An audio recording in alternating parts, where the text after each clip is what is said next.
Hello, and welcome to On Good Faith, a program sponsored by the Cape Cod Council of Churches. I am Jonathan Onquist, a pastor ordained in the Lutheran Catholic tradition 38 years ago. And after 27 years as the pastor of First Lutheran Church in West Barnstable, I am now retired but enjoying the work that I do, especially here as host for On Good Faith. Our program tries to bring to you persons, issues, items of the culture around here that affects us on Cape Cod, and we look at it from the vantage point of faith, a trust in the God that we know, and as Christians we know in the person of Jesus Christ. I'd like to first, before we introduce our guest, read a piece from a book by Mary Oliver, the poet, New and Selected Poems, and she writes one. Biblically, you've got to be aware of Jesus feeding of the 5,000 or the 3,000, 2 stories, or else when he calmed the sea. Listen to her poem entitled, Maybe. Sweet Jesus, talking his melancholy madness, stood up in the boat, and the sea lay down, silky and sorry. So everybody was saved that night. But you know how it is when something different crosses the threshold.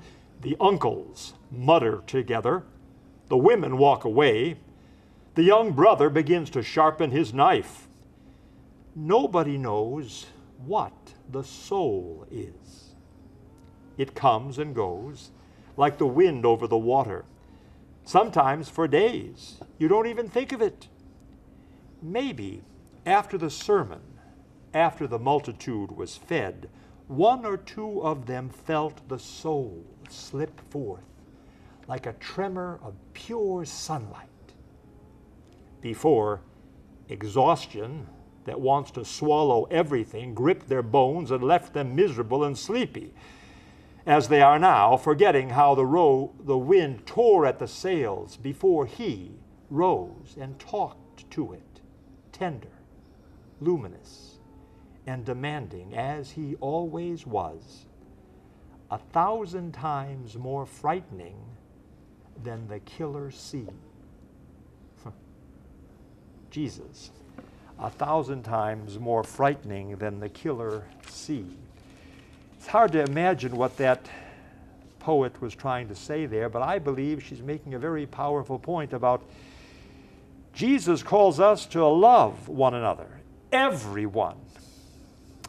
Jesus calls us to be persons looking for the common good, for social justice, relationships between all of us created as children of God. How do we relate? How do we bring good for all? Race relations are still of prominent focus in our country, and the Zion Union Heritage Museum in Hyannis tells a story, and it is one worth hearing and taking into our recognition, learning from it. Our guest now is the president of the Zion Union Heritage Museum, John Reed. John, will you tell us the story, please? We thank you. The Zion Union Heritage Museum is celebrating its 10th year in existence. We are an offshoot of the Zion Union Church that decided 10 years ago to build a new church, and community people got together and asked the question, so what do we do with the traditional home, the traditional church that was part of the community in Hyannis? Harold Tovey, myself, Dolores DeLuz, Deb Dagwan, John Klim, and a host of other folks, we looked at it from a different perspective. Where are people of color on Cape Cod? How do we celebrate people of color on Cape Cod? And more importantly, is there a history for people of color on Cape Cod? Well, I'm here to tell you we have that history. We can speak for ourselves, and we have a place for people to come and visit and learn our history. I have been on Cape Cod for 40 years, and I taught at Barnstable High School and a number of other places. But interestingly enough, at no point in time did anybody ever tell me that there was some place I could go to learn about people of color on Cape Cod. So today, we are proud to say, come to Zion Union Heritage Museum on 276 North Street and listen to our untold story. And besides just telling that story, you have quite an exhibit there, as I've been witness to a couple of times, especially recently with the pictures done by Robin Joyce Miller, those pictures that she has on the wall there with the writings under it. It's quite a profound expression of the history of the black history and the slavery. Can you speak to that presentation? Sure. First and foremost, let me say to you that we are a museum that is not just a museum, but it's a cultural center. And it's based on faith. It's based on interconnecting with spirituality and people who live in the community. The building itself was built by folks who were just regular people who lived in that neighborhood, and then other people came to be part of that growth spiritual community. In Robin's works, she has several. One is called Who Do You Say I Am? And it is a story of the Ethiopian Jesus. In this particular work, it is not just a book, it is a book that tells a story, and it's also a Bible study book.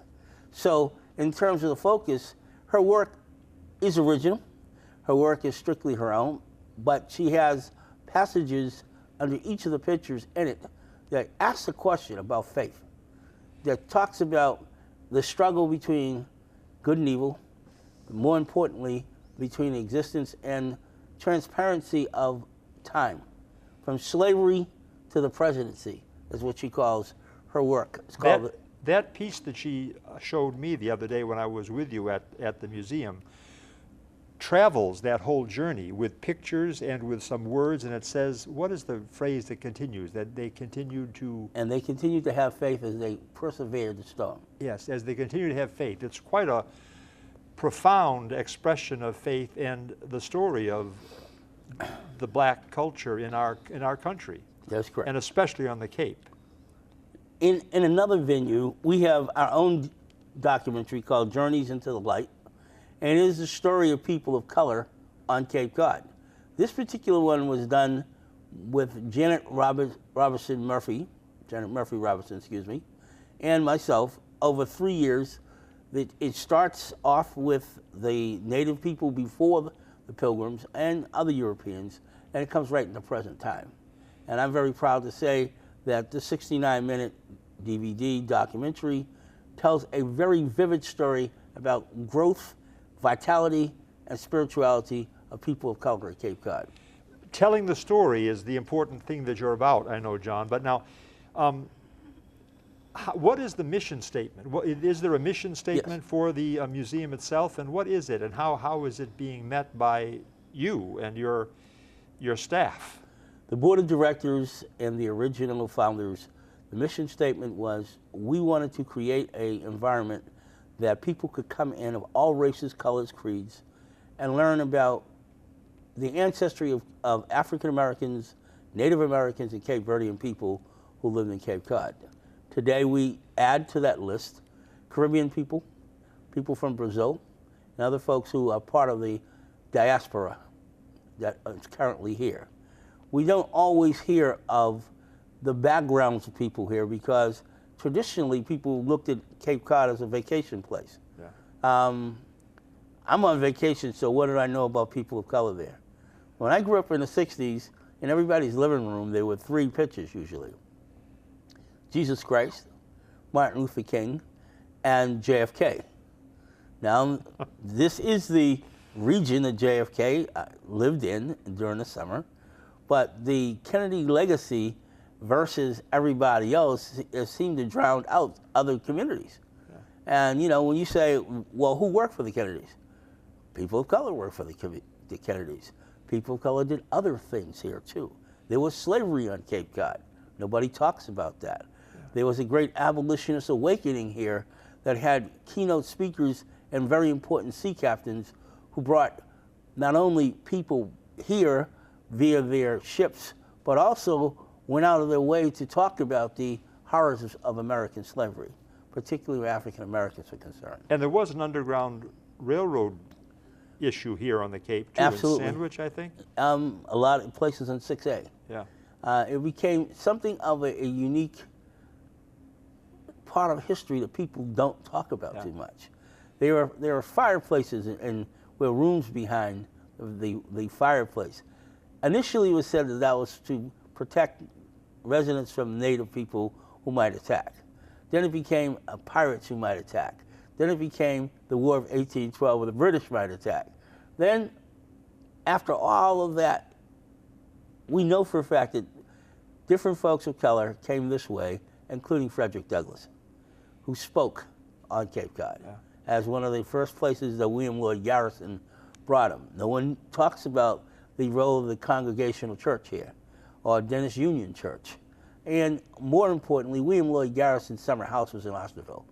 When you talk about what you just spoke of, you said no one talks about it. Is that what we can learn about at the Heritage Museum? That is part of our documentary, and that you can learn about there. How is it spoken of? If I came there out of the blue, I'm on the Cape to visit, I see this museum, I say, I'm going to go in there with my family. What do I experience? In our orientation, we would tell you what is in the museum. We'd show you how we have it arranged. We have it arranged in different stations. The lower level predominantly deals with local people and their contributions to society and history here on the Cape. The upper level, we have something called Icons of the Civil Rights Movement, done by Pam and David Purdy. And this is their new book, Icons of the Civil Rights Movement, Dispelling White Privilege.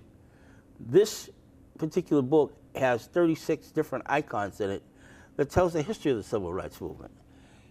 And we have stories of local people who are involved in civil rights on Cape Cod, and that becomes a very much important part of our museum. And those icons are on the icons spoken of in that book are all part of the exhibit at the museum. They are part of the permanent exhibit at the museum. But you said part of the permanent exhibit. Is there a non-permanent? How does it change? Okay, we change exhibits every 6 weeks, except the icons. Okay. So we have 10 residents who are artists, historians, community people who are part of what we do. And in that change, if you came next week, you might see something different, because we want to continually upgrade the story and tell the story in a very direct but comforting way. But now my coming in there as a white person, coming in with a white family, does that affect my appreciation of the museum? It might enhance your appreciation, the fact to know that half of our staff is white. And more importantly, the stories are not about race, they're about culture. Beautiful. And more, and the other part to that is, this is what's called the untold story, because no one knows the stories because nobody wants to talk about it. Race is a tough situation to talk about. But when you say who coexists together, people on the Cape always lived together. They never separated. They were always part of the same society. To be honest with you, for young people who attend school, you really don't know anything about the difference between what race you are until perhaps middle school or high school. And at that point, you begin to physically see the differences. When you were an elementary school person, you might see something different, but you were in the same room, you shared the same common space together. And didn't consider the differences as significant at all. No. Yeah. But now, who visits? Oh. I mean, how many people come, and when is the busy time of the year, and when is it open, and what's the story, John? First of all, I thank God that we have been able to stay in existence for 10 years. Our visitors are through tour companies, both locally and nationwide. We are part of the United Motor Coach Association, and we have people from all over the place. Yesterday, when you were there, we had some visitors from Australia. We've had people from England. We've had people from France. Most of our visitors come from Washington, D.C., Florida, Virginia, New York, Boston. They come from everywhere. But the bus tours that come? These are the bus tours.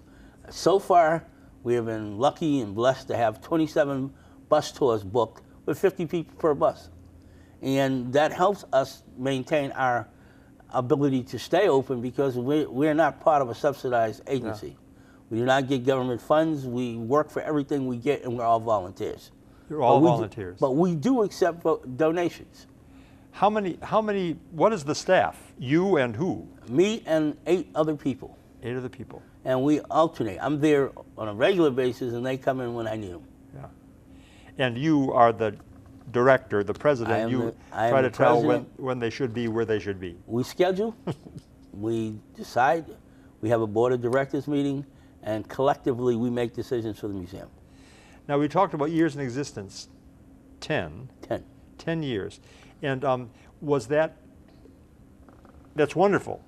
Was it a surprise that you made it 10 years, or was it just you knew you were going to do that? No, I can't say that. Without the support of the LaRusso Foundation, the town of Barnstable, the Arts Foundation, the Cape Cod Foundation, we have been fortunate to receive grants to keep alive. When it was very thin times in the beginning, God helped us have a greater vision, and that is tighten up the belt and let's do what we can afford to do. Today, we're a little bit more fortunate because we advertise better. Yeah. We market better. Our marketing plan has increased. I've gone to seminars to figure out how to get things done. Yeah. And as a facilitator and administrator from the school district, I can honestly tell you, mine is about success, it's not about failure. Yeah. In the building, there's an area that's the old church, right? Mm-hmm. Is that the old church? That's the size of it? That's what it was? And then the addition to that was in the 70s sometime? The original church sits in its full content, foundation included, with a roof over the roof that was built in 1909 by the people who attended there. At the time, it was called Zion Union Mission, and the area was referred to as Happy Hollow. Happy Hollow. It wasn't so happy and it wasn't so hollow, but the folks who went to church there praised God and made it home. To be honest with you, I say to people when they come to visit us, welcome home, because this is the home church of people in the community, and you should be given that warmth and feeling where you belong to some place where other people used to come. And that structure, though, the part that was the church, is still there. Do you have is there a worshiping event there? We have a Brazilian congregation there right now. We had a Jamaican congregation there before. They are happy to be there. We are happy to have them there. And we do magnificent work together. Wonderful. We also have programs. Let me also include some other things we do. We have programs there during the wintertime, mainly when people are not coming on the buses. Community outreach programs, different cultural programs. We want people to feel that when you come visit the Zion Union Heritage Museum, you've come to a very unique and special place that's part of the tapestry of Cape Cod. We're not separate. We are equal, but more importantly, we are part of the community, and we are playing our role to maintain a dignified era in the community. And all are welcome. All are welcome. And all come. And all come. And so it sounds like a very positive core of people you have working and a core of activities around the museum. We believe that if you come in with a set agenda that's not a social justice or civil rights minded agenda, you need to go somewhere else. Because what we're trying to do is show cultural competency, and through exhibits, through art, through music, through a library, and a cohesive place to meet. In the front of the building is a statue. A gentleman, I think it's a gentleman, holding a globe. He has the whole world in his hands. What's the significance of it? And tell us about that piece. That's great. Mike Alfano, who lives in Hopkinton, Mass., was commissioned to do this statue. The statue is called The Journey. I wrote the epitaph for what the journey was. The journey is the journey that people from Africa took across the Atlantic, and they came for full employment, not unemployment. To be honest with you, the statue is a person who's nondescript, again, but a working person. He's not a slave, he's a working person. Everybody who came here were not slaves. Yeah. Cape Verdean people did not come as slaves. They were free people from a Portuguese colonial empire. some Africans came to the Caribbean, Brazil, and the United States. But, you know, when you ask that question, what is the significance of that? He has the whole world in his hands and people of color around the world. Yeah. So this was just one of the stopping places we went. The slave population, you said the Cape Verdeans did not come here as slaves. A lot of the Brazilians did not come here as slaves. No, they did not. The majority of people that came here as slaves were black Africans. That's correct. And they were brought here for economic reasons. When you say here, in terms of Cape Cod, the numbers were minimal, but there were slaves here in Cape Cod. We have that information as well. Because of the seasons and the type of industry that was here, a lot of people who would be considered slaves here were part of agriculture and commerce, naval commerce or merchant marines.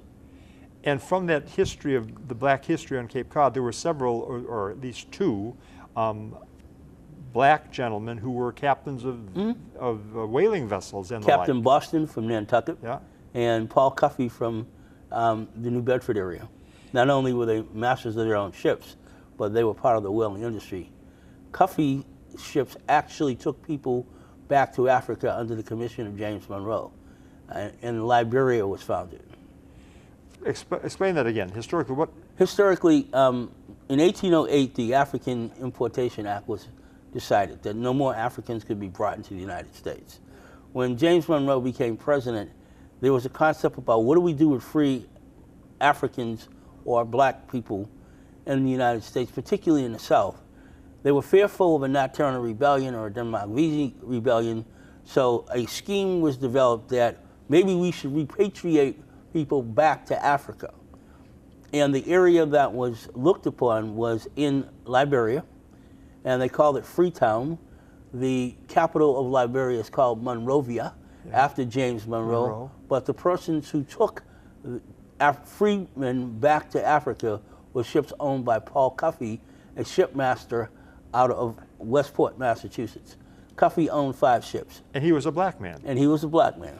And he was a well-known. He was one of the wealthiest black men in the New Bedford, Fall River area. But also Captain Boston out of Nantucket was also a wealthy black man. And over on Nantucket, there is the African Meeting House, or in an area of Nantucket referred to as New Guinea. It's fascinating listening to you share these things. It makes me want even more to go and visit again and again to learn more. But you said it changes all the time. Every 6 weeks you said there's a change. There is a area in Truro referred to as Pomp's Lot. And Pomp was one of the few slaves that were held on that end of the Cape. And Sandwich. I have a chart that shows people of color from early colonial periods straight through to the Revolutionary War that were part of an indentured servant piece as well as a slave. Early English people do not refer to Africans as slaves, not in New England. When you say early English, what do you mean? Early people who settled southeastern Massachusetts usually refer to someone as a servant, AKA an indentured servant or a person who had a bond. Okay. Now, if you said a slave, that was something that was usually said in the South or in the Mid-Atlantic states. They referred to as property. Yeah. When you look at it from a historical perspective, you have to ask yourself a different thing. Well, how many African people were here? Up in Plymouth, there was a group, a settlement called Parting Ways.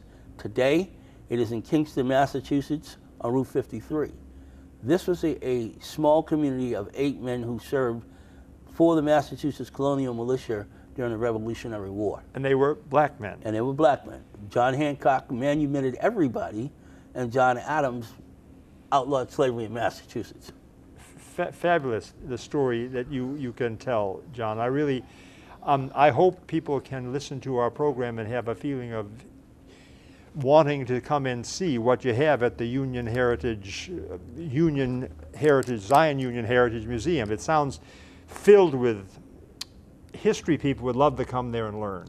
And I hope people do, and I hope and trust that they will. And I thank you for coming to be part of us and sharing the books you've shown us and all the things that we can look forward to being part of by our visits to Zion Union Heritage Museum. Do you have a short name for that? The Z. Whatever. But In terms of the short name, we say Toby Hall, the Z, or more importantly, the White Church on North Street. Great. The White Church on North Street. And it's a very significant part of our Cape Cod story. Thank you, John, very much as president of the Zion Union Heritage Museum and all the work you do. I hope you continue to do that with power and with hope. I'd like to conclude with, after listening to that, a poem from Mary Oliver that I think fits into its summer, and it's called The Summer Day, and it asks a beautiful question at its conclusion. This poem, A Summer Day by Mary Oliver. She writes, "Who made the world? Who made the swan? And the black bear? And who made the grasshopper? This grasshopper, I mean, the one who has flung herself out of the grass, the one who is eating sugar out of my hand, who is moving her jaws back and forth instead of up and down, who is gazing around with her enormous and complicated eyes.